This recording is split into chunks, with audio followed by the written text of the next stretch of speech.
बिस्मिल्लाहिर्रहमानिर्रहीम।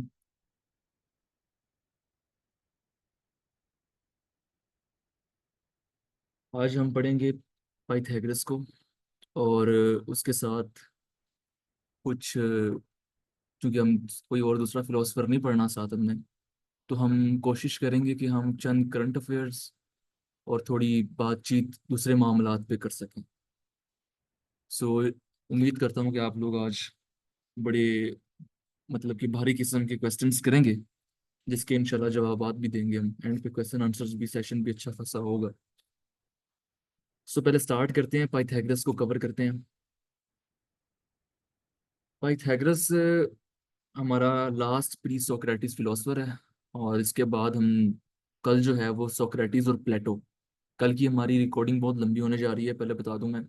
सो कल अच्छा खासा अपना टाइम निकाल लें और कल हमें ज्वाइन करें 8 या 6 बजे, जब भी आपको सुबह इंशाल्लाह जल्दी बता दिया जाएगा कि मीटिंग 8 बजे होगी या 6 बजे होगी, ठीक है। तो उस हिसाब से अपना टाइम मैनेज करके टाइम निकालें। मे बी 2 आवर्स, 2 आवर्स पे भी पहुंच जाए कल की हमारी जो है वो क्लास। कि प्लेटो और सोक्रेटिस जो है वो सबसे बड़े फिलोसफर हैं अपना तारीख के। तो उनको कवर करना बहुत मुश्किल होगा शॉर्ट टाइम के अंदर कवर करना। सो स्टार्ट करते हैं पाइथागोरस से। इसका इरा 570 से 490 BCE का है। 590 BCE में पैदा हुआ और 490 में पैदा, सॉरी, वो वफात पाई इसने। और एनिक्सेमेंडर का ये स्टूडेंट था। और आपको पता है, आपको एक बात मैं बताऊं कि ग्रीक के अंदर ना मिथ, ग्रीक मिथ बहुत एक टर्म मशहूर मशहूर है। ग्रीक्स के अंदर ये था कि वो ना मिथ बहुत बनाते थे। तरह तरह की ना उन्होंने बातें गढ़ देनी। जैसे कि हमारे यहाँ भी होता है कि अ, फलां जो हम गौसे आजम हैं, या फलां जो हमारे पीर हैं, उन्होंने जो है ना वो फलां करामत दिखाई।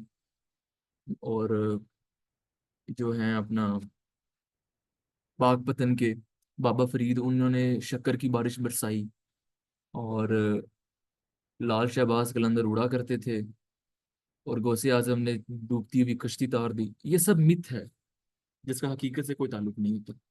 तो ये मिथ होती जो कि पीपल ना वक्त के अदवार के साथ साथ ना वक्त के साथ साथ इसको बनाते हैं अपने गॉड्स, या अपने जो है ना वो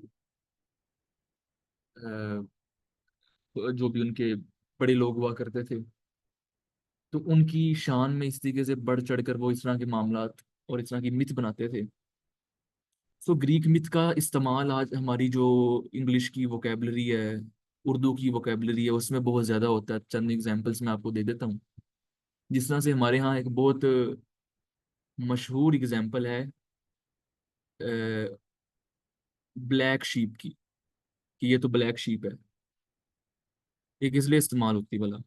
ब्लैक शीप की हम मिथ, जो ये ग्रीक मिथ है, ये इसलिए इसके पीछे ग्रीक मिथ है, लेकिन ये जो हम इस्तेमाल करते हैं एक मुहावरा, कि वो काली भेड़ है, वो किस लिए इस्तेमाल करते हैं? वो इसलिए इस्तेमाल करते हैं कि उसके लिए इस्तेमाल करते हैं कि जो बहुत ही यूजलेस इंसान हो, वो इस इंसान के जिसका कोई मकसद ना हो, बड़ा यूजलेस हो, जिससे कोई फायदा ना हो रहा हो, उसको हम क्या कहते हैं? ब्लैक शीप कहते हैं। तो पुराने जमाने में ना होता था कि जो शीप हुआ करती थी ना वो वाइट कलर की हुआ करती थी। बाद में ये एवोल्यूशन हुआ ना, आहिस्ता आहिस्ता आहिस्ता आहिस्ता करते करते। और जो ये शीप होती हैं ये भी मुख्तलिफ कलर्स की आना स्टार्ट हो गई। ब्लैक शीप भी आ गई बाद में। लेकिन उस वक्त के जो दौर था ना, स्टार्ट में, उसमें वाइट कलर की शीप हुआ करती थी, ग्रीक सिविलाइजेशन से भी पहले। तो क्या वो उसका फायदा क्या होता था वाइट शीप का? कि जो लोग होते थे ना, जो स्वेटर उनते थे, जो स्वेटर पहनते हैं ना, या फिर खाल इस्तेमाल करते थे शीप की, नीचे बिछाने के लिए भी और बहुत से पर्पजेस के लिए इस्तेमाल होती है।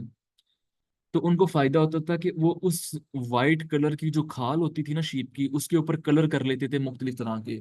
चाहे वो वाइट कलर है तो वाइट के ऊपर भले जो मर्जी कलर कर लो, ब्लैक कलर करना है ब्लैक कर लो, रेड करना है रेड कर लो, येलो करना है येलो कर लो। जो मर्जी कलर आपने करना है तो उसके ऊपर कलर कर सकते थे। लेकिन ब्लैक शीप का मसला ये था कि जब उसकी खाल उतारी जाती थी ना, तो उसमें अब कोई कलर नहीं हम लगा सकते, वो ब्लैक है। उसके ऊपर जो मर्जी कलर लगाएंगे वो ब्लैक ही रहेगी। सो वो, इसलिए ना ये उसको यूजलेस कहा जाता था कि जो ब्लैक शीप है ना, ये यूजलेस है, इसके लिए सिर्फ एक कलर के लिए इस्तेमाल की जा सकती है, इसकी खाल। तो उसको यूजलेस करार दे दिया जाता था।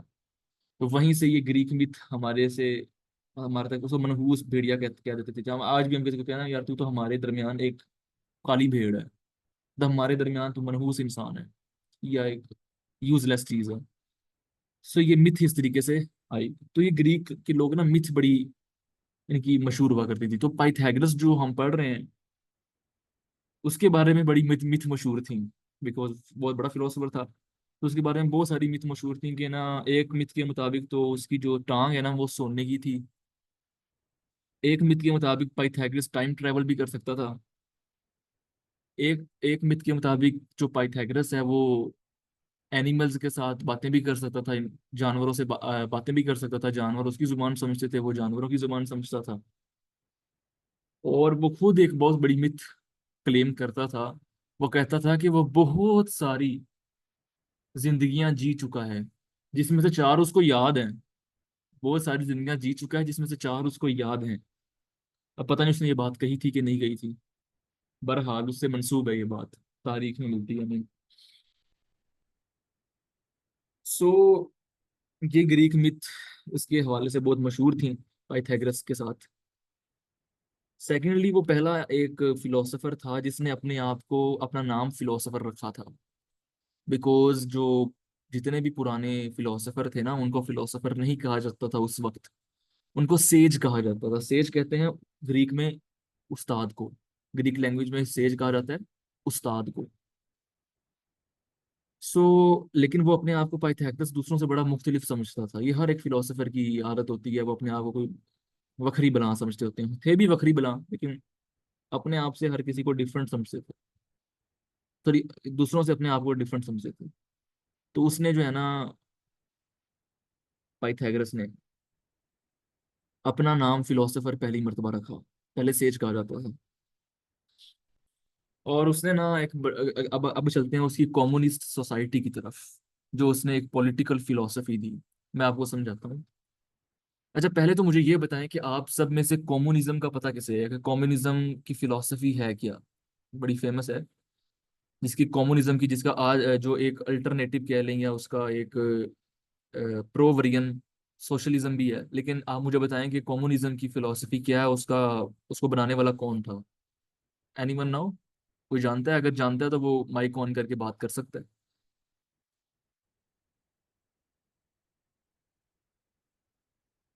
जी Arisha.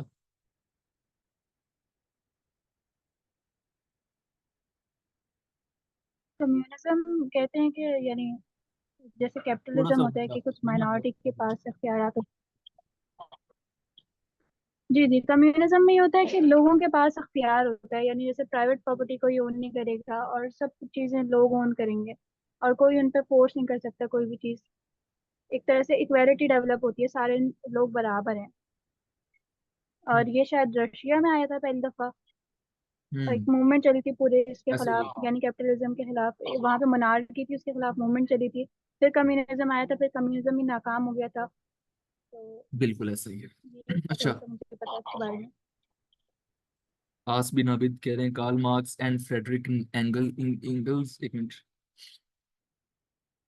Angles are the most prominent figures associated with the development of communist theory। बिल्कुल जी। आपने बिल्कुल सही जो है वो बताया आज। कम्युनिज्म को मैं थोड़ा एक्सप्लेन मजीद कर देता हूँ।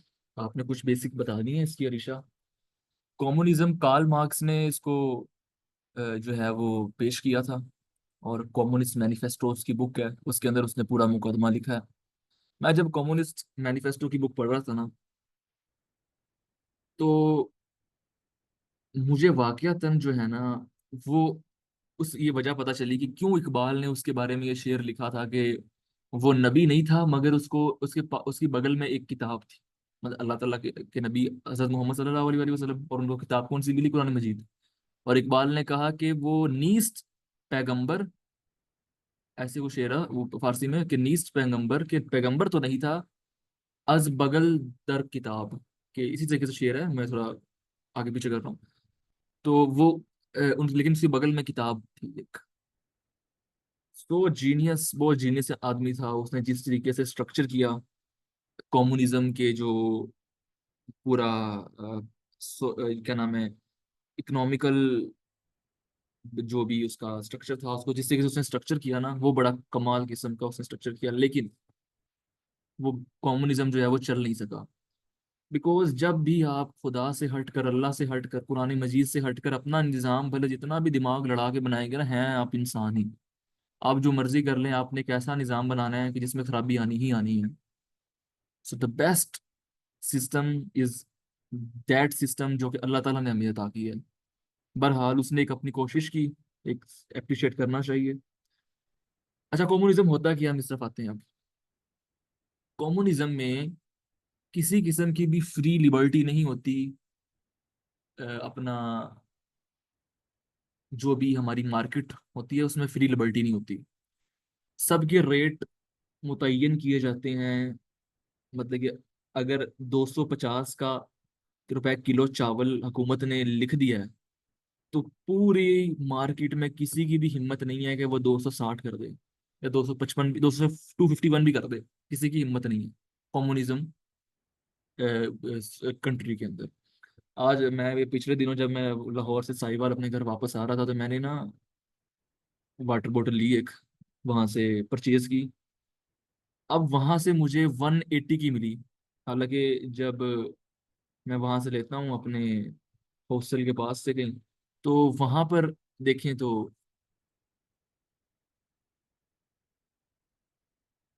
अगर हम वहां से देखें तो मिल जाती है कम से कम 100 रुपए की, 120 की मिल जाती है। इतनी कम से कम इतनी मिलती है, इससे भी कम बल्कि 90 की, 100 की। मतलब कि मेरे मामू के घर के ना बिल्कुल करीब करके, जहाँ से मैंने ली थी इसको, या पहले जब मैं हॉस्टल था तो। अब उसमें सीन क्या है कि जब मैंने वहां से परचेज की, तो मुझे 180 90 की मिली, और तब मेरे जहन में यही बात आई कि जो फ्री लिबर्टी है ना, ये बहुत नुकसान देती है। हर बंदा जगह को देखकर, जगह की मुनासबत देखकर अपना रेट लगा के बैठ जाता है। अब जाहिरी बात है, जो बंदा अपना आया हुआ है बस में बुकिंग करने, वहां पर जो डेवो का अड्डा था, वहां पर अब आया हुआ है, अब वो बैठा हुआ है बेचारा, अब उसने बाहर उठ के रोड पार करके किसी और में तो जाना नहीं है, किसी और दुकान के ऊपर, अब वो वहीं से सहूलत देकर वहां से खरीदेगा। तो अब इस चीज का वो फायदा उठाते हैं। और 180 रुपए की मुझे मिली बॉर्डर, इतनी महंगी। सो ये चीज उसमें नहीं होती, फ्री लिबर्टी नहीं होती मार्केट के अंदर। और कम्युनिज्म के अंदर आपको नजर आएगा कि जो हुकूमत होती है ना, सारे इदारे, भले इंडस्ट्रियल, जितने भी इंडस्ट्रियल इदारे होते हैं, कोई भी मल्टीनेशनल कंपनीज होगी, जितनी भी कंपनीज हैं, सारी के सारी किनके अंडर होती हैं, गवर्नमेंट के अंडर होती हैं। और गवर्नमेंट उसको चलाती है। और गवर्नमेंट को कौन चलाता है? अवाम चलाती है। और अवाम में हर अवाम का आदमी, हर आदमी उस उन तमाम जो भी इंडस्ट्रीज और कंपनीज होता है उसका मालिक होता है। हर आदमी मालिक होता है। और हर, अच्छा, कम्युनिज्म का जो मेन थीम है वो है कि हर किसी को मिलेगा उसकी जरूरत के मुताबिक। हर किसी को मिलेगा उसकी जरूरत के मुताबिक। मैं जल्दी जल्दी इसको कवर करता हूँ, बिकॉज आज का हमारा कम्युनिज्म तो नहीं है टॉपिक। इसलिए मैंने कहा कि मैंने अगर पाइथागोरस की कम्युनिज्म सोसाइटी कहानी, तो आपको समझ नहीं लगनी कि असल कम्युनिज्म सोसाइटी क्या है और पाइथागोरस की असल में क्या थी। तो वो सम आपको मुझे मिक्स हो जाएगा और ना समझ लगना कि क्या मामला है। सो आपने ये ध्यान में रखना है कि फ्री लिबर्टी नहीं होती मार्केट के अंदर, ठीक है। और जितने भी इंडस्ट्री, जितने भी इदारे हैं, सब के सब गवर्नमेंट के अंडर होते हैं। कोई किसी किस्म का प्राइवेट इदारा कोई खोल ही नहीं सकता, भले वो एजुकेशनल हो, भले वो अपना दूसरे पर्पज के लिए हो, कमाने के पर्पज के लिए हो। तो जो हमारा इदारा है इंडस्ट्रीज के सारे, ये किन के अंडर होते हैं? गवर्नमेंट के अंडर होते हैं। सो उसके बाद उसने, कार्ल मार्क्स ने अवाम को कहा कि सारी की सारी अवाम, इन तमाम के तमाम जो भी मल्टीनेशनल कंपनीज हैं, जो भी कंपनीज हैं, इनकी मालिक है। और सबको उनकी नीड के मुताबिक मिलेगा। अगर फॉर एग्जांपल मेरे 4 बच्चे हैं, और मेरे 4 बच्चों का खर्चा 1.5 लाख या 2 लाख आता है, तो गवर्नमेंट मेरा रिकॉर्ड रखेगी अपने पास और मुझे हर मंथ इतने ही मिलेंगे। और अगर किसी के 10 बच्चे हैं, 8 बच्चे हैं, तो उसको उस हिसाब से मिलेगा। मेरे एक्सपेंसेस के हिसाब से मैनेज किया जाएगा मेरा बच्चा कहाँ पढ़ता है, क्या हिसाब किताब है। और ये सारा उसमें स्ट्रक्चर इस तरीके से किया जाता है। और उसमें क्लासलेस सोसाइटी होती है कम्युनिज्म के अंदर। तो ये है जी कम्युनिज्म बेसिकली। और इसका जो अब अल्टरनेटिव एक निकाला हुआ है, जारी बात है कि बहुत ही आइडियलिस्टिक सोसाइटी है, बहुत ही आइडियलिस्टिक सोसाइटी।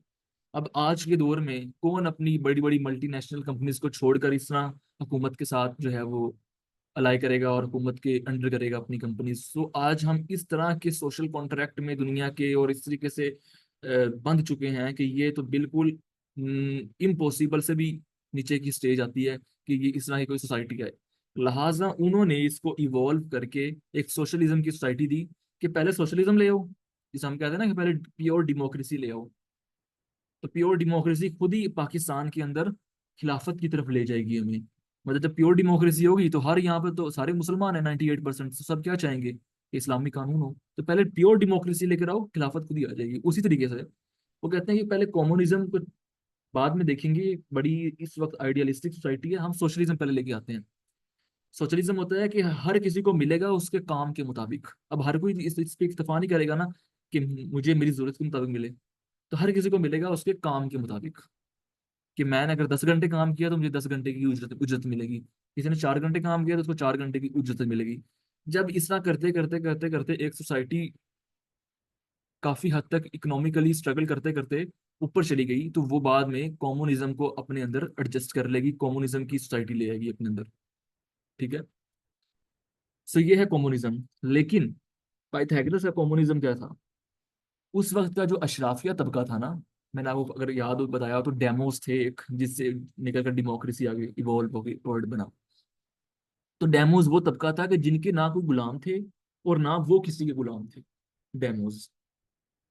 और एक था गुलाम तबका, एक था औरतों का तबका। औरतों की तबका गुलाम तबका तो नहीं कहा जाता था, लेकिन जिंदगी उन बेचारियों की गुलामों जैसी ही थी। मतलब कि सब कुछ उनका जो लाया करता है वो उनके हस्बैंड या फादर के ऊपर ही करते थे। सो एक गुलाम का तबका, औरतों का तबका, डेमोस का तबका। डेमोस का तबका वो कौन सा, जिनके ना जो ना किसी के गुलाम थे और ना जिनके पास गुलाम थे, मतलब ना वो अशराफिया तबका था बहुत कोई बड़ा एलीट तबका, मिडिल क्लास तबका मतलब कह लें आप। और एक था अशराफिया तबका। अब इन सबको वोट करने का हक मिलता था, अशराफिया तबके को भी और डेमोस के तबके को भी। गुलामों को और और औरतों को वोट करने का हक नहीं मिलता था।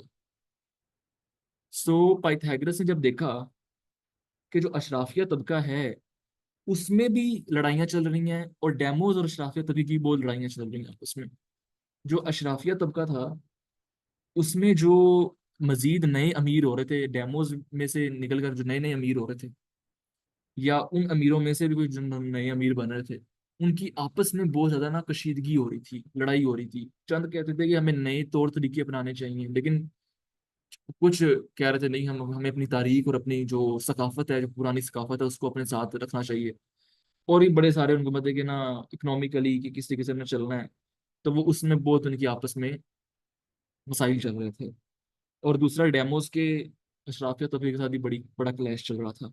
तो पाइथागोरस ने अपने तौर पर एक कम्युनिज्म की फिलॉसफी दी कि देखिए हम ऐसा करते हैं कि जो अशराफिया तबका है और डेमोस का तबका है ना, इनके दरमियान फर्क खत्म कर दिया जाए, और अशराफिया तबके और इनको बराबर कर दिया जाए, ताकि किसी किस्म का भी कोई मसला ना क्रिएट हो, और क्लासलेस सोसाइटी बन जाए।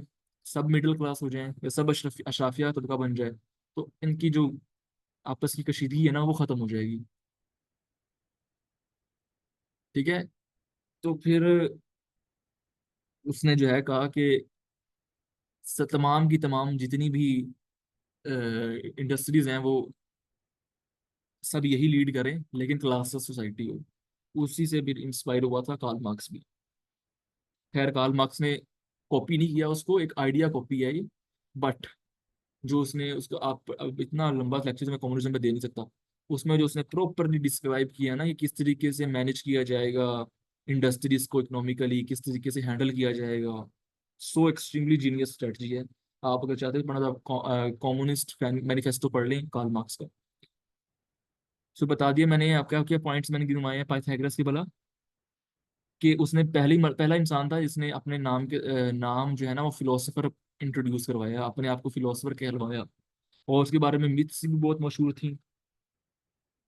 और उसने कहा कि मैं बहुत सारी जिंदगियां जी भी चुका हूँ, चार जिसमें मुझे याद है। और उसने कम्युनिज्म का एक हमें दिया, पॉलिटिकल फिलोसफी दी उसने। ठीक है। उसने एक स्कूल बनाया था जिसमें वो पढ़ाता था लोगों को। और उसकी बहुत अच्छी, उस स्कूल की बहुत अच्छी बात ये थी कि उस स्कूल के अंदर औरतों को भी पढ़ने की इजाजत थी। अकॉर्डिंग टू पाइथागोरस औरतों के अंदर भी वही दिमाग होता है जो मर्दों के अंदर होता है, और वो भी तालीम हासिल कर सकती हैं और फिलोसोफर बन सकती हैं। सो इसकी बहुत अच्छी चीज थी। उसने औरतों को भी कहा कि आप आए।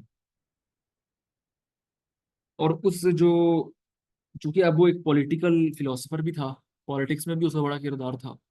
सो उसने ना अपने स्कूल के अंदर दो किस्म के तबके बनाए हुए थे, एक लिसनर एक लर्नर। लर्नर वो तबका कि जिसके साथ वो हर बात शेयर करता था, अपनी तमाम स्ट्रेटजीज, अपने तमाम तरीकाकार के, मैंने किस साइकोलॉजी की बिना पर इस फलां स्ट्रेटजी को तरतीब दिया है, मैं क्या करना चाह रहा हूँ, तो वो उनके साथ डिस्कस किया करता था। लर्नर्स के साथ जो लर्न करते थे, और एक थे सिर्फ लिसनर, जिन्होंने बस उसकी फिलोसफी को लिसन करना होता था कि भाई मैं ये फिलोसफी दे रहा हूँ, उसके पीछे का बैकग्राउंड क्या है, क्यों बनाया गया है, उसके पीछे मैकेनिज्म क्या है, वो उनको बयान नहीं करता था। और वो लर्नर उसके पूरे एतमाद लोग हुआ करते थे। और उनको वो सीक्रेट सोसाइटी के नाम से लोग जानते थे कि सीक्रेट सोसाइटी है पाइथागोरस की। और उसका जो स्कूल है ना, जो भी उसका स्कूल था, जो भी उसका, उसकी एक वो क्या लें एकेडमी थी, उसका लोगो ना ट्रायंगल के नाम से, ट्रायंगल के मतलब कि सॉरी लोगो के साथ था, ट्रायंगल के, जो कि शो करता था कि ये कुछ सीक्रेट सोसाइटी है।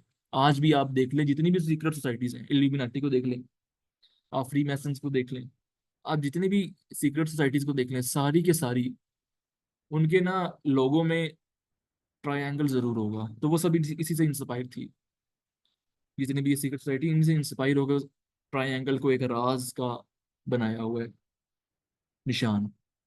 तो उसने एक सीक्रेट सोसाइटी का भी लगाया लोगो। ठीक है। और बड़ी मजेदार बात यह है कि वो एक ऑर्फिक रिलीजन, ग्रीक्स में एक ऑर्फिक रिलीजन था, उस पर बड़ा बिलीव करता था। तो वो तो वो ऑर्फिक रिलीजन पर बड़ा बिलीव रहता था। और ऑर्फिक रिलीजन जो है ना वो हिंदुइज्म के रिलीजन से बहुत ज्यादा सिमिलर था, बहुत सिमिलर था। कैसे? अकॉर्डिंग टू ऑर्फिक रिलीजन, जब इंसान मरता है तो उसकी जो रूह होती है ना वो किसी और बॉडी में चली जाती है। और जब इंसान दूसरा जन्म लेता है, तो अगर तो उसने अच्छे डीड्स किए होंगे, अच्छे अमाल किए होंगे, तो वो इंसान बनेगा। अगर बुरे अमाल किए होंगे तो वो बंदर, कछुआ, मेंढक, कीड़े मकोड़े कुछ इसमें से बन जाएगा। पुनर्जन्म, हाँ ठीक है, सही कह रहे हैं हाँ साहब। अच्छा खैर, तो ये ऑर्फिक रिलीजन था जिस पर ये बिलीव करता था पाइथागोरस। तो इसने ये इसके बारे में पढ़ाया लोगों को। और वो जो पाइथागोरस के थे अपना स्टूडेंट्स, वो भी इसके बारे में बड़ा बिलीव करते थे और उसके बारे में बड़ी फिलोसफीज निकालने की कोशिश करते थे और बड़ा उसको फिलोसफी के साथ रिलेट करते थे, और बड़ा जो भी उनका एक सीन था। सो ये था जी हमारा पाइथागोरस। और पाइथागोरस थ्योरम भी है एक, वो रह गया, पाइथागोरस थ्योरम भी है एक, वो आप पढ़ लें, मैथ का। वो पढ़ा ही होगा आपने, बेसिक है बहुत, पढ़ाया जाता था हमें 7th क्लास में, 8th क्लास में ही पढ़ा दिया गया, आई थिंक तो 6th क्लास में। पाइथागोरस थ्योरम तो वो भी उसने पेश किया था। ठीक है। सो अब हम आते हैं, पाइथागोरस तो हमारा कंप्लीट हो गया। अब फर्स्ट ऑफ ऑल हम पाइथागोरस की ये सारी जो भी फिलोसफी है इसके हवाले से कोई क्वेश्चन हो तो पहले वो क्वेश्चन लेते हैं, उसके बाद में थोड़ा करंट अफेयर या कुछ डिस्कस करूंगा मटेरियल, फिर हम क्वेश्चन आंसर स्टार्ट करेंगे। कोई एनी क्वेश्चन, किसी का क्वेश्चन है तो चैट में भी पूछ सकता है और माइक ऑन करके भी पूछ सकता है, लेकिन माइक ऑन करने से पहले हैंड रेस करके।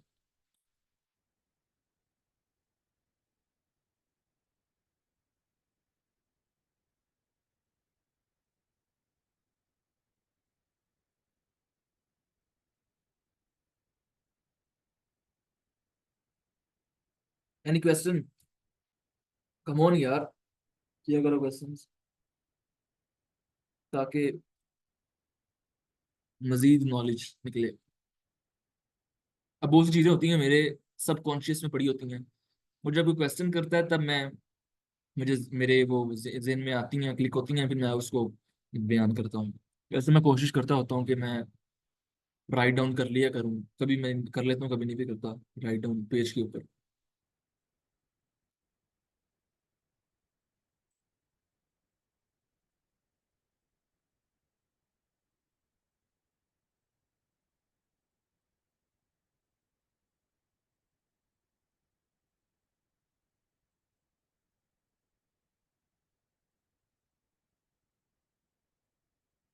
आज कह रहे हैं पाइथागोरस थ्योरम।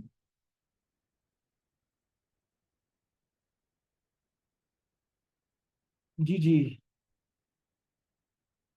वैसे पाइथागोरस थ्योरम के बारे में मैं इतना डीपली तो नहीं जानता, सीधी बात है, बिकॉज वो मैथ के रिलेटेड आ जाता है, मैथ की सेंस में आ जाता है। सो मैं कोशिश करता हूँ कि और मुझे मैथ से वैसे बड़ी बड़ी एलर्जी है, मुझे कोई मैथ इतनी पसंद नहीं है। बहरहाल मैंने उसके बेसिक्स कुछ जाने हुए हैं तो वो आपके सामने मैं रख देता हूँ, वो बता सकता हूँ आपको। डीपली मैं मैथ के बारे में इतना नहीं जानता।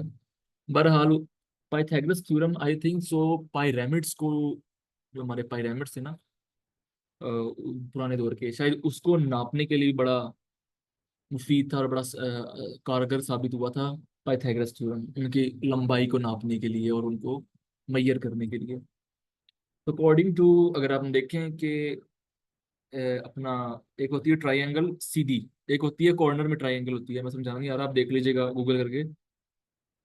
तो कॉर्नर में इसका जो कोना होता है ना वो नीचे वाले कॉर्नर में होता है, इस तरह का ट्राइंगल होता है वो। तो उसकी एक बेस होती है, एक एक अपना मेरा ख्याल से एल्टीट्यूड होता है, और एक हाइपोटेनस होता है उसका। उसको हम ए बी सी से ड्रॉ करते हैं, उसका एक कॉर्नर ए होता है, एक कॉर्नर बी होता है, एक कॉर्नर सी होता है। और उसका हम फॉर्मूला इस चीज लिखते हैं कि B square is equal to A B square plus A C square.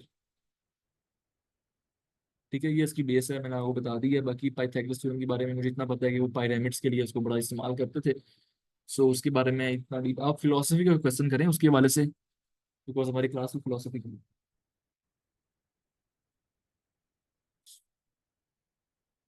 अगर किसी को पाइथागोरस थ्योरम का डीपली पता है जरा, तो वो कर सकता है शेयर अपनी अपनी थॉट्स, अपनी अपना नॉलेज शेयर कर सकता है। पाइथागोरस थ्योरम जो है ना वो ज्यादातर राइट एंगल ट्रायंगल में यूज होता है। इसका फॉर्मूला होता है C square equal to A square plus B square. ये कौन बोला है? मैं बोली हूँ। नेम, आपका नेम? लाइबा। मुझे यहाँ पे नजर नहीं आ रहा लेकिन अच्छा। अच्छा, हाँ नजर आ गया, ठीक हो गया। अच्छा जरा दोबारा एक्सप्लेन कीजिएगा लाइबा। मैंने कहा है कि जो पाइथागोरस थ्योरम है ना इसे हम राइट एंगल ट्रायंगल जो मैथमेटिक्स में होते हैं ना उन्हें सॉल्व करने के लिए यूज करते हैं। इसका जो फॉर्मूला होता है वो C square equal to A square plus B square होता है। मुझे बेसिक्स पता है, यानी कि डीप नहीं पता इसका।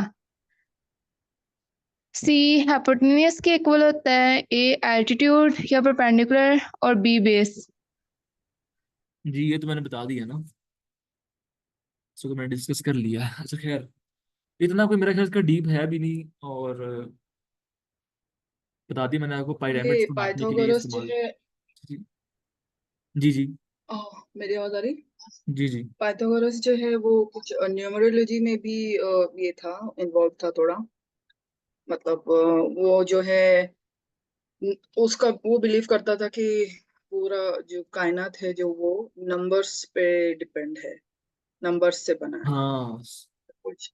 Thank you thank you. Space का भी वो ऐसा। आपने एक बहुत बड़ा पॉइंट मुझे याद करवा दिया। यही मैंने कहा था कि सबकॉन्शियस में हाँ। कुछ चीजें पड़ी होती हैं और बंदे को जो है ना वो नहीं बचलती। अच्छा, इसका एक ना पाइथागोरस की एक बहुत बड़ी बात थी कि ये पूरी कायनात को ना मैथ समझता था कि मैथमेटिशियन तो कहता था पूरी कायनात ही मैथ है। हर कायनात जो है ना, और ट्राइंगल जो है ना, ट्राइंगल उस पर बेस कर रही है सारी कायनात। सारी कायनात का जो स्टेबिलिटी है, जो उसका इक्विलिब्रियम है ना, वो ट्राइंगल पर बेस कर रहा है। और इस ट्राइंगल इसलिए तो उसने फिर वो सोसाइटी का, वो ट्राइंगल से बड़ा इंप्रेस था, सोसाइटी का भी लोगो ट्राइंगल रखा। और वो कहता था कि जब पूरी दुनिया है ना, ये मैथ पर जो है ना वो इक्विलिब्रियम पे है, जैसे हम कहते हैं ना फंडामेंटल एलिमेंट जो है वो जो स्टेबल कर रहा है पूरी दुनिया को, जो फंडामेंटल एलिमेंट है वो आ गया है, पानी है। तो ये कह रहा था कि ये सारा का सारा मैथ है। ये मैथ के जरिए मतलब कि फॉर एग्जांपल हम दो पलड़े हैं, उसमें 5 सिक्के इधर रख दिए, 5 सिक्के इधर रख दिए, 5 पत्थर इधर रख दिए, 5 पत्थर इधर रख दिए, एक ही अपना वेट के, तो वो बराबर हो जाता है। तो उसी तरीके से पूरी कायनात जो फंडामेंटल एलिमेंट है ना, जो भी है, उनकी बराबरी में, इक्विलिब्रियम में, मैथ के जरिए मैथ के जरिए पूरी दुनिया को तरतीब दिया गया है। और उसको जो है ना वो ट्राइंगल की सूरत में ना उसको बैलेंस किया गया है। अगर हम ट्राइंगल का दूसरा ट्राइंगल लगाएं, फॉर एग्जांपल ये ट्राइंगल है, एंड सेकंड ट्राइंगल गए तो पूरा स्क्वायर बन जाता है ना। तो वो पूरा स्क्वायर जो बनता है ना, वो इसी तरीके से ये पूरा हमारा घर है, वो ईंटों पे बना हुआ है। तो ईंटों में अभी आप ट्रायंगल निकाल सकते हैं। देखिए अगर आप ईंट, और भले वो उसकी विड्थ जो है वो लंबा लंबी होती है, लेंथ छोटी होती है, तो उसमें अगर आप फिर भी ट्रायंगल निकाल लेते हैं, तो ट्रायंगल मुख्तलिफ तरह तरह के होते हैं। ट्रायंगल की A B C जो लाइंस होती हैं वो बराबर भी हो सकती हैं, और बी बड़ी भी हो सकती है, सी छोटी भी हो सकती है, ए बड़ी भी हो सकती है। सो सब ट्रायंगल्स ही होते हैं। अगर आपने देखा हो, जियोमेट्री आपने देखी हो, अपना ज्योमेट्री की बात कर रहा हूँ जो हमें वो मिलती थी मैथ के लिए, तो उसके अंदर ना एक ट्रायंगल्स पड़े होते थे, कंपस भी होती थी और ट्रायंगल्स भी पड़े होते थे। तो आपने देखा उसमें एक जो ट्रायंगल है वो पाइथागोरस वाला ट्रायंगल है। उम्मीद है आपको समझ आ गई होगी। अच्छा खैर, अब हम आगे आगे बढ़ते हैं, इससे आगे बढ़ते हैं थोड़ा सा। और कुछ साइंटिस्ट थे जो जो इंस्पायर थे पाइथागोरस से। और ये न्यूमरोलॉजी में जो बताता था कि लोगों का वाइब्स जो है वो मैच करता है, जब दो लोगों का वाइब्स मैच करता है तो उनकी मतलब दोस्ती या रिलेशन बहुत अच्छा सरवाइव करती है, चलती है।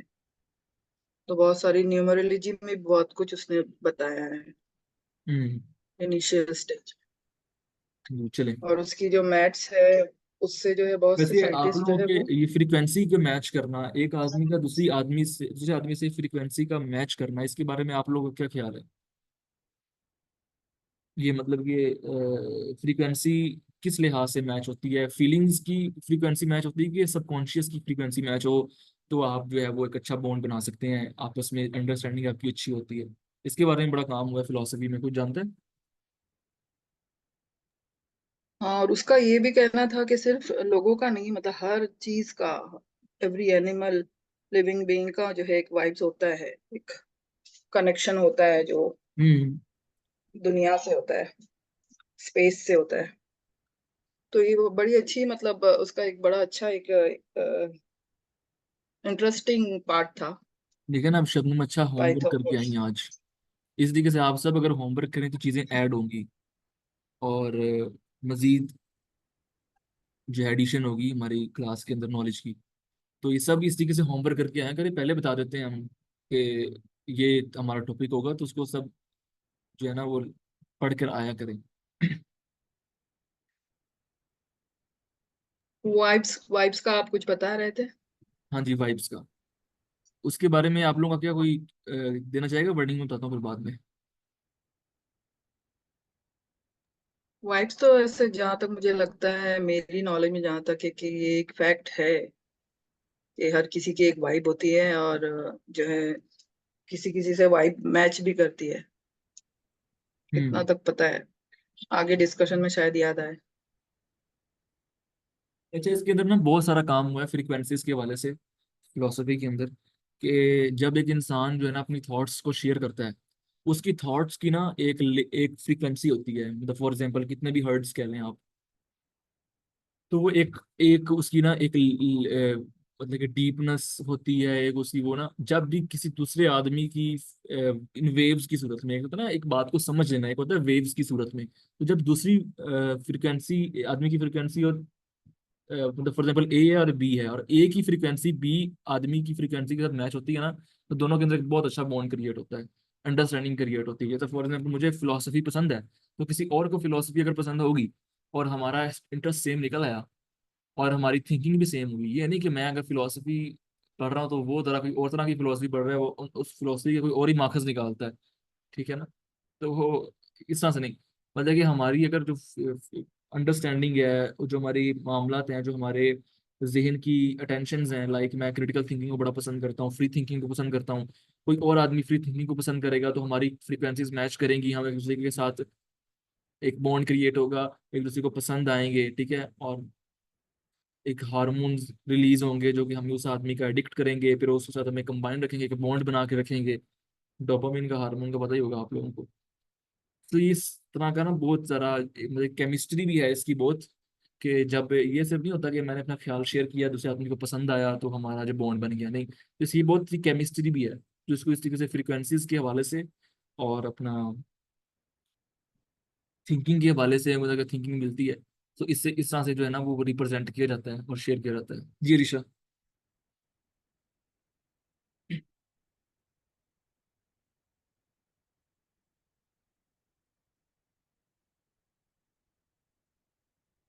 ऋषा बोले।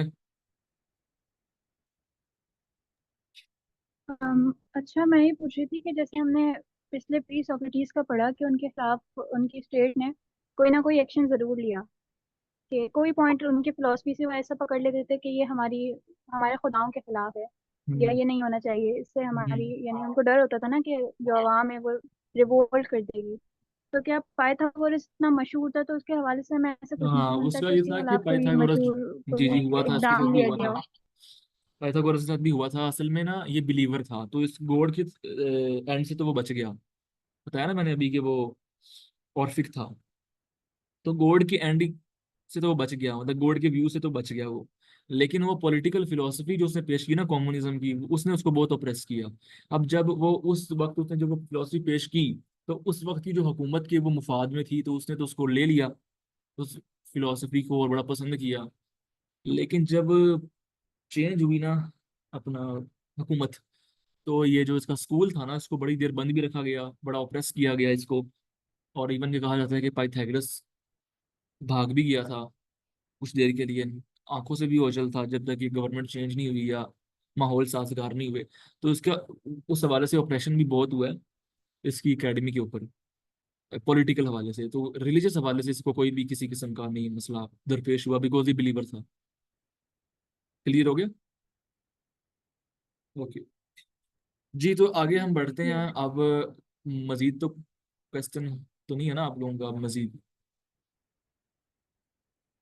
जी शबनम, आप लीव कर सकती हैं, हमारा आज का टॉपिक कंप्लीट हो गया, लेकिन आगे आगे हम मजीद डिस्कशन करने लगे हैं।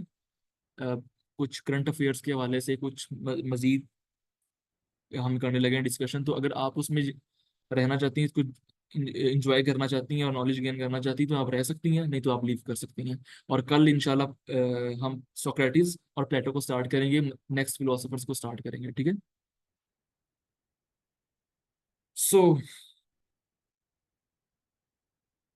अच्छा, आप लोग के साथ मुझे जो डिस्कस करना है, समझ नहीं आ रहा कि क्या कौन सा करंट अफेयर डिस्कस करूं, बट यहाँ पर जो भी बैठे हुए हैं सबका यही मकसद और सबका यही इंटेंशन है सबकी, कि ना खिलाफत आए, निज़ाम आए, राइट, आई एम राइट। तो उसके लिए बहुत ज़रूरी है कि हमें पॉलिटिक्स का पता हो कि करंट पॉलिटिक्स क्या चल रही है, और क्या हमारा जो है ना वो पाकिस्तान का निज़ाम चल रहा है। हमारा मसला ये है कि हम तमाम जो मसाइल हैं या तमाम बातें जो हैं हम बाहर ढूंढ रहे होते हैं।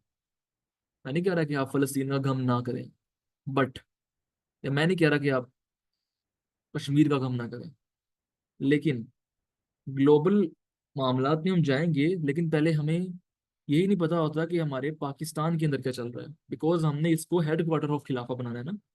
तो हेड क्वार्टर ऑफ खिलाफत जो होता है ना, पहले उस पर काम करेंगे, वो हेड क्वार्टर बनेगा तो ही आगे वहां चलेंगे। सो आप लोग से मेरा सिर्फ कहना इतना कि आपकी पॉलिटिकल अंडरस्टैंडिंग कितनी है, क्या आप लोग कितना करंट अफेयर्स के साथ अटैच रहते हैं, और कितना आपको पता है कि हमारी करंट पॉलिटिक्स क्या चल रही है पाकिस्तान की।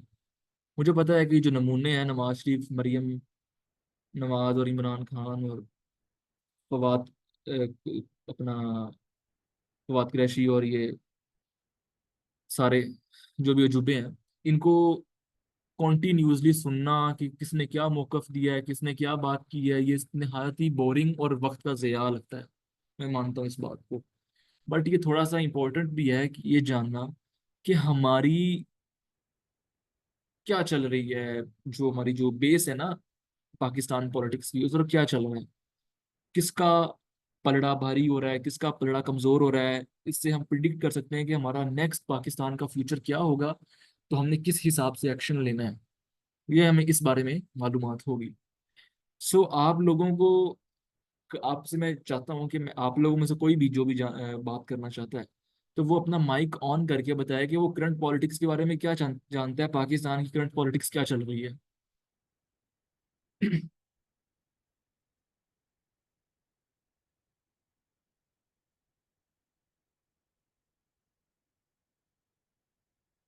ये नहीं बताना कि इमरान खान जेल में है, वो सबको पता है। ये बताना है कि इस वक्त जो आपका एनालिसिस क्या है, कि जो किसका वैसे पलड़ा भारी है और कौन आगे।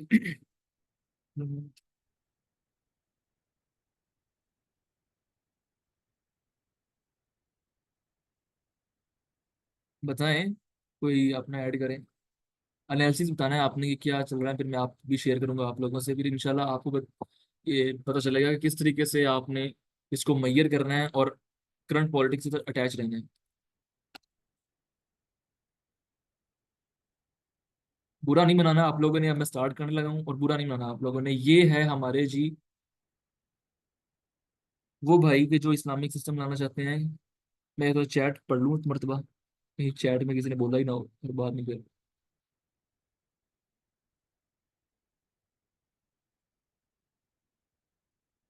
एक मिनट।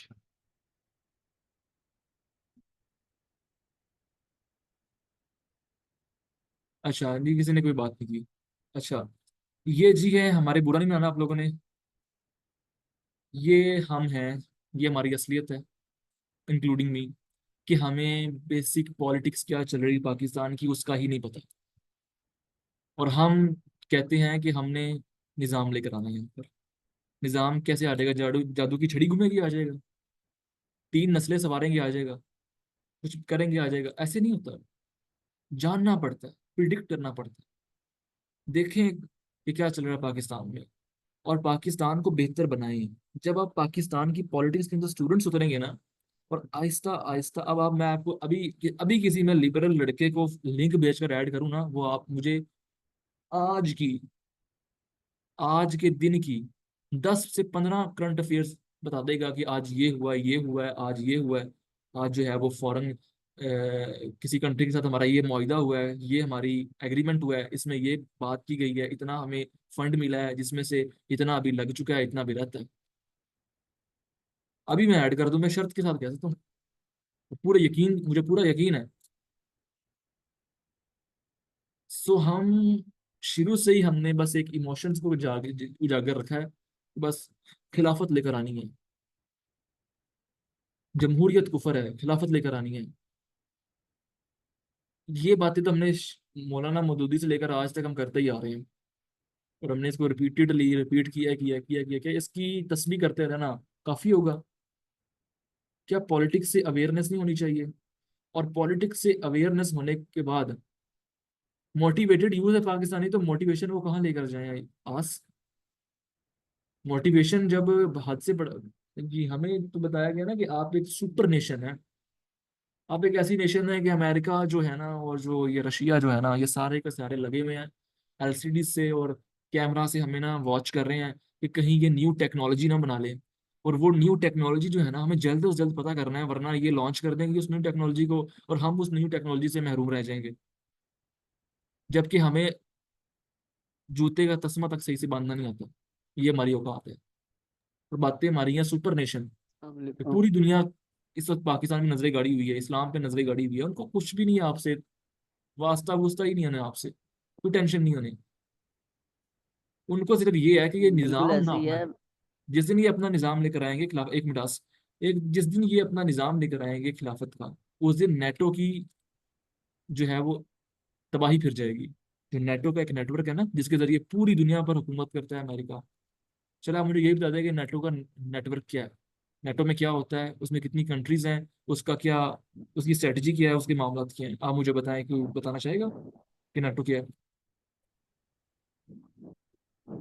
अच्छा, मैं ये कह रहा था कि आपने भी बात की है ना कि मोटिवेटेड यूथ है, तो अ, अमेरिका जैसी सुपर पावर और इंडिया, ठीक है, ये अगर पाकिस्तान का कुछ भी नहीं बिगाड़ पाए, ठीक है, पाकिस्तान को अपने अंडर नहीं रख पाए, ठीक है, जिस तरह अमेरिका की फुल कोशिश थी कि अफगानिस्तान को हम पूरा ट्रैप करें, नहीं कर पाया, इस तरह पाकिस्तान को भी नहीं कर पाया। जो हमारे ऊपर ये सारा जो अजाब है, ये सारी हम्म। चीजें हैं, तो ये ये भी हमारे कुछ फहमी हमारे है। ऊपर ये खुदा की आफतें हैं, ठीक है। हम्म। तो ये बात है, तो अल्लाह यही ताला मसला है ने ना, हम वाज़ह पता कर नहीं है दिया कि, है कुरान पाक में कि जी जी आप कर ले कर ले, हम्म, बोले बोले, अब जल्दी कवर मैं करना। वही कह रहा था कि ये हमारी अपनी, हाँ, ये हमारी अपनी खुद की खबासत है और जलालत है, नहीं तो हमें पता नहीं कर पाया अमेरिका और इंडिया, ठीक है। ये हमारे ऊपर हमारे अपने करतूतों का जो हम भुगत रहे हैं सारा, ये पिछली 2-3 नस्लें जो कर गई हैं 47 के बाद।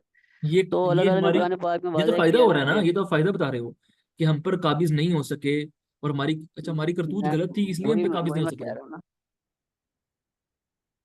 नहीं नहीं, मैं ये कह रहा हूँ कि आप समझे नहीं मेरी बात को, कि अमेरिका जैसी सुपर पावर और इंडिया जैसी सुपर पावर हमारा अगर कुछ भी नहीं बिगाड़ पाई, और जो जो हमारे मुल्क के अंदर जो करंट अफेयर्स हैं हमारे जो चल रहे हैं, तो ये हमारा अपना अल्लाह का अजाब, अल्लाह ताला की आफत है हम पे, और हम समझते हैं यार ओए होए होए यहूदी साजिश है। तो ये गलत है, पहला कोर कॉन्सेप्ट ही गलत है जो दिमाग के अंदर घुसा हुआ लोगों के, यार अमेरिका ऐसे है, हमें जीने नहीं आपकी बात देता, में ना, कर्जा दे दिया हमें, हम्म। हमें वो कैपिटलिज्म बिठा दिया। तो ये चीज इस वे में कह रहा था मैं। और सेकंड, अल्लाह ताला ने कुरान में क्लियर किया कि इन अल्लाह ला युगय्यिरु मा बिकौम हत्ता युगय्यिरु मा बिअनफुसिहिम, कि मैं किसी नेशन की हालत, अल्लाह ताला कह रहा है, मैं तब तक नहीं बदल सकता हत्ता युगय्यिरु, जब तक वो अपनी हालत बिअनफुसिहिम खुद खुद ना तब्दील कर लें, अपने अंदर खुद वो एलिमेंट ना उसको क्या कहते हैं, उसको अटेन ना कर लें वो अच्छी सेटिस्फेक्शन, फिर मैं अल्लाह की मदद आती है। हम कहते हैं कि अच्छा आप यार बात चलो सुने, कुछ नहीं होता, बस तो तस्वीरें करो, आज यही बात बात सुने, आप वाली। एक मिनट बात सुने। ये जो आपने बात की है ना, मुझे आपकी बात में डाइवर्सिटी बहुत नजर आई है, कुछ समझ नहीं लग रही कि आपने बात की, एक ये किया है कि हम पर इंडिया जैसी, और by the way India is not a super power, लेकिन फिर भी चलो उसका एक बहुत तगड़ा इकोनॉमी के अंदर तो किरदार है, और दुनिया उसकी बात मानती है, मतलब एक पावरफुल कंट्री कह हम्म। लें आप। इंडिया जैसी पावरफुल कंट्री और अमेरिका जैसी सुपर पावर हम पर काबिज नहीं हो सकी, ये अल्लाह का हम पे अजाब है। ये बात मुझे मुझे जो जरा हॉट की है, ये थोड़ी डाइवर्सिटी है, इस डाइवर्सिटी है इसमें, ये तो मतलब कि एक तरह हाँ की जी। नेमत हुई ना कि हम पे कोई काबिज नहीं हो सका, तो ये अल्लाह का अजाब कैसे हुआ। लेकिन बट बहरहाल, ये जो कहते हैं ना, नहीं ना, ये जो जवाब देते अल्लाह, हैं, लोग हाँ, कहते हैं, दूसरे वे में। जी जी, वो हम्म। जो जवाब देते हैं या हम्म। कहते हैं कि ये जी अल्लाह का देखो हम पे बड़ा एहसान है, पाकिस्तान को इतना लूटा है, करप्शन करप्शन किया है, इतना लूटा है हुक्मरानों ने, पाकिस्तान अभी भी खड़ा हुआ है, अभी भी जो है ना वो पूरी तरीके से दिवालिया नहीं हुआ। इनको इतना बेसिक नॉलेज, जो वही ना, पॉलिटिक्स की अवेयरनेस नहीं होगी तो फिर इस तरह की इरेशनल बातें तो करेंगे वो। अब उनको पता नहीं है, और जो आप कह रहे हैं ना कि हम पे काबिज नहीं है, हम पे हम्म। काबिज है। वर्ल्ड पॉलिटिक्स कैसे आजकल वर्क कर रही है हमें यही नहीं पता। वर्क, आप जो जो सेकंड वर्ल्ड वॉर हुई है ना, मैं आपको पीछे हिस्ट्री से बताता हूँ, आपको सही समझ आएगी। हिस्ट्री जब हम देखें ना अपनी सेकंड वर्ल्ड वॉर की, तो सेकंड वर्ल्ड वॉर के बाद ना जिन 5 कंट्रीज ने पूरी दुनिया में विन किया है ना, आज वो लीड कर रही हैं। आज पूरी दुनिया में नेटो क्या है, मैंने नेटो था ना, नेटो पूछा मैंने आपसे क्या है, वो नेटो क्या है, 80 कंट्रीज का नेटवर्क है, 80 कंट्रीज का, यूएनओ, यूनाइटेड नेशन ऑर्गेनाइजेशन। वो एक कंट्रीज का इत्तेहाद है, जिसको कौन लीड कर रहा है, जी हाँ, अरिशा सही कह रही हैं आप, इंटेलेक्चुअली और इकोनॉमिकली दोनों पर्सपेक्टिव से उनके ताबे हैं। सो वो जो 5 कंट्रीज ने विन किया था ना, जिसके बारे में साहिरुद्दीन साहब ने पिछले दिनों सेशन भी किया था 3 मार्च अलहमरा ओपन थिएटर में, जिसमें वो बता रहे थे कि हम फाते कौम और मफतू कौम की साइकोलॉजी बता रहे थे। वो जो फाते कौम हुई थी वो सेकंड वर्ल्ड वार में ही हुई थी ना, वो 5 कौमें। सो वो 5 कौमें जो है ना, वो अब दुनिया का वर्ल्ड ऑर्डर बदल चुका है। अब दुनिया में ऐसे नहीं होता कि जिस तरीके से ब्रिटिश ने आके यहाँ पर हम पे हुक्मरानी की थी इधर आकर और हमें गुलाम रखा था, तो इस तरीके से अब दुनिया में नहीं होता। अब लोगों को और भी बड़े काम है। अब लोगों ने अपनी इकॉनमी स्ट्रांग करनी है, तो लिहाजा वो क्या करते हैं, वो एक सारी की सारी कंट्रीज को अपने ताबे कर लेते हैं इस हवाले से कि वो उनकी मोहताज रहें, उनकी बात चले। ठीक है। और वो सारी कंट्रीज उनके हुक्म के मुताबिक कोई कहीं एक मरतबा भी ट्रेड नहीं कर सकती किसी और कंट्री से। अब 80 कंट्रीज का नेटवर्क है, दुनिया की सारी जदीद तरीन और बड़ी कंट्रीज का जो नेटवर्क है ना, वो 80 कंट्रीज का नेटो है। ठीक है, 80 कंट्रीज का। अब अमेरिका जो है वो उसका हेड है, रशिया है, चाइना है, और कौन है, अपना मेरा ख्याल, हाँ, फ्रांस फ्रांस फ्रांस और है, ये और ग्रेट ब्रिटेन, इंग्लैंड, अपना फ्रांस है, और एक minute, UK. Britain Britain Britain हाँ, यूके। हाँ, इंग्लैंड। ये 5 कंट्रीज दुनिया को लीड कर रही हैं, और ये इनके पास वीटो पावर है। पूरी दुनिया, पूरी 80 कंट्री, हम्म 80 कंट्रीज में से 75 कंट्रीज जो हैं, जो ये 5 इनको निकाल दिया ना, 75 कंट्रीज अगर एक कहते हैं ना, हम हार्डली वो कहते हैं कि हम ये चाहते हैं कि ये हो, ये इम्प्लीमेंट हो, इन पांचों में से किसी एक ने भी कह दिया ना कि ये नहीं करना, उसकी वीटो पावर लग जाएगी और वो मुआहिदा कैंसिल हो जाएगा। तो इसे तो कहते हैं दुनिया पे हुक्मरानी करना। और किसे कहते हैं? आप ये चाहते हैं कि वो यहाँ पर आकर प्रॉपरली अपने दफ्तर बनाए, इतना टाइम नहीं है उनके पास, वो हमें लीड कर रहे हैं। हम उनकी इजाजत के बगैर, उनके से मुआहिदा कराए बगैर किसी से ट्रेड नहीं कर सकते, किसी के साथ बातचीत नहीं कर सकते, किसी के साथ बढ़ नहीं सकते आगे। उन्होंने हमें वर्ल्ड बैंक के जरिए, IMF के जरिए अपनी गिरफ्त में किया हुआ है। हम जान नहीं छुड़ा सकते वहां से अपनी। फ्री वो हमें कर्जा लेते हैं, किसकी बेस पे लेते हैं, कि आपने अपना उस कर्जे को, उस जो कर्जा हम देंगे उसको इंडस्ट्रियल मामलात में यूज नहीं करना, उसको सिर्फ और सिर्फ अपने अपना जो एक्सपोर्ट इंपोर्ट या खाना पीना है ना उसमें इस्तेमाल करना है। ये ऐसे ही है कि मैं आपको कहूँगा यार ये 50,000 रुपया ले लो, ये इसको किसी बिजनेस में इन्वेस्ट नहीं करना, इस 50,000 में से आपने खाना पीना करना है सिर्फ अपना। ये 50,000 में रोज आप भले बर्गर खाओ, भले जो मर्जी आपको पसंद है, मैकडोनल्ड, भले जो मर्जी आप जो है वो KFC, महंगी से महंगे रेस्टोरेंट्स में जाओ और खाना खाओ, और जो है ना वो इस 50,000 को खत्म करो। लेकिन इसमें से आपने किसी किस्म की इन्वेस्टमेंट नहीं करनी किसी बिजनेस में, ताकि आप ग्रो ना हो जाओ। तो ये उनकी एक मुआहदे होते हैं, इसकी बुनियाद पर कर्जे मिलते हैं। ठीक है। तो हम तो उनकी बात आपकी पूरा ठीक है, झगड़ा अब लेकिन उन्होंने ना हर मेरा तरफ ये से हमें पॉइंट जकड़ा ऑफ हुआ व्यू है। है ही नहीं। एक मैं मिनट इस चीज़ आपको के दूंगा खिलाफ बस। हूँ। आपने जो बात की है ना कि इन्होंने लोन दिए हैं हमें, ये चीज़ें की हैं, ठीक है। अब हम इंटेलेक्चुअली भी, मैंने कमेंट पढ़ा, इंटेलेक्चुअली भी वीक है, इकोनॉमी भी हमारी वीक है। तो मेरा जो इस चीज़ को देखने का नज़रिया वो बिल्कुल अलग है। मैं यही कहता हूँ कि भाई एक छोटा सा कंट्री, ठीक है, वेटिकन सिटी की एग्जांपल आज भी हमारी आंखों के सामने है। ठीक है, वो पहले कंबाइन थे, लेकिन वो अब अलग हो गया इटली के साथ ही। वेटिकन सिटी गूगल कर, दुनिया का ना प्लेनेट अर्थ का सबसे छोटा कंट्री है, ठीक है। 531 कंट्रीज आ जाए हमारे भावलपुर जैसे एरिया के अंदर, रेडियस के अंदर, ठीक है। और उन्होंने क्या किया, उनके बच्चों को चाहिए था कि उन्होंने क्या बनाया जी, उन्होंने एक टेलीस्कोप बनाई, ठीक है, इतनी बड़ी, और उन्होंने एरिजोना को दे दी, US की स्टेट्स है।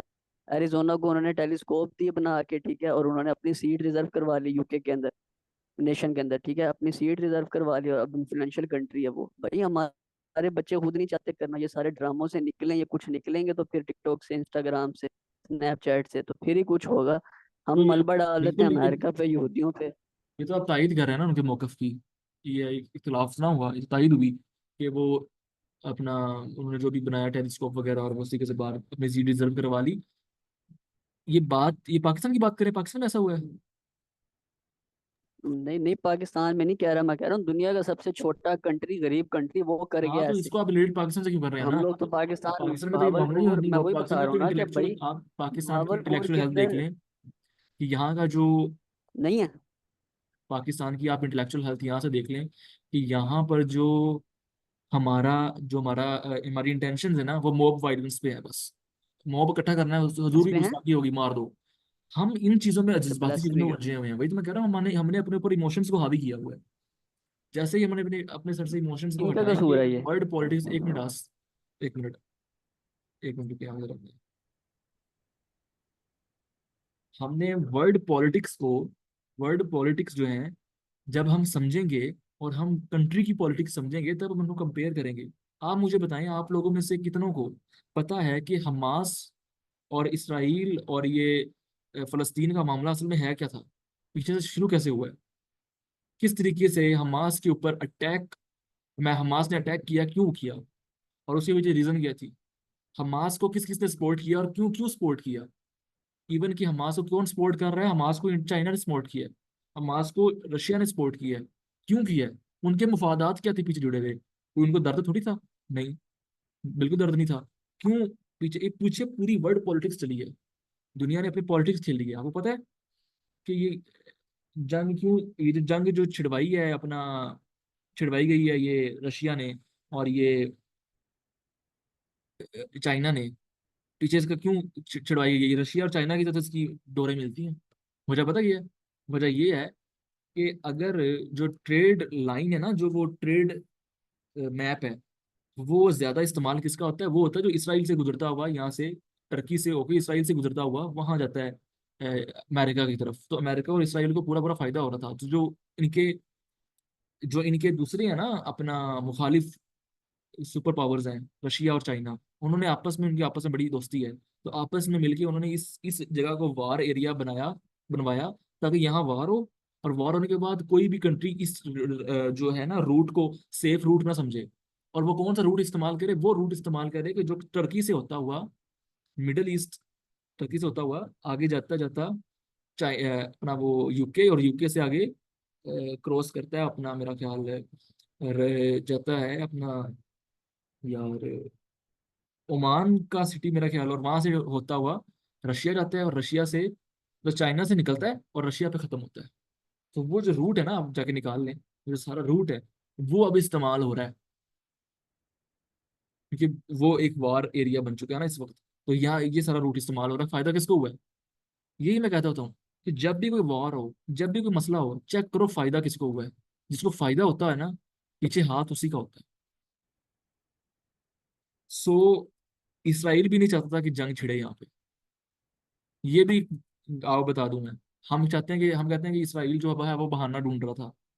इसराइल अब आके नहीं चाह रहा, पहले शुरू में चाह रहा था कि उसको नहीं पता कि ये इस तरह से हो जाएगा कि चाइना भी पीछे मिला हुआ है और रशिया मिला हुआ है पीछे, हमास को सपोर्ट करेंगे, हमास भी हमारे पर जवाबी हमले करेगा, जिसकी वजह से ये मुतनाज़ा इलाका बन जाएगा। उनको था कि बस ठीक है, हमास ने हमला करेगा, जैसे हमला होगा, हम जो है वो इनको मारना स्टार्ट कर देंगे, जैसे हम इनको मारना स्टार्ट करेंगे रूट सेफ रहेगा, कि हमास कितना एक अटैक कर लेगा वापस, और हम इनको ऐसा ऐसा खत्म कर देंगे।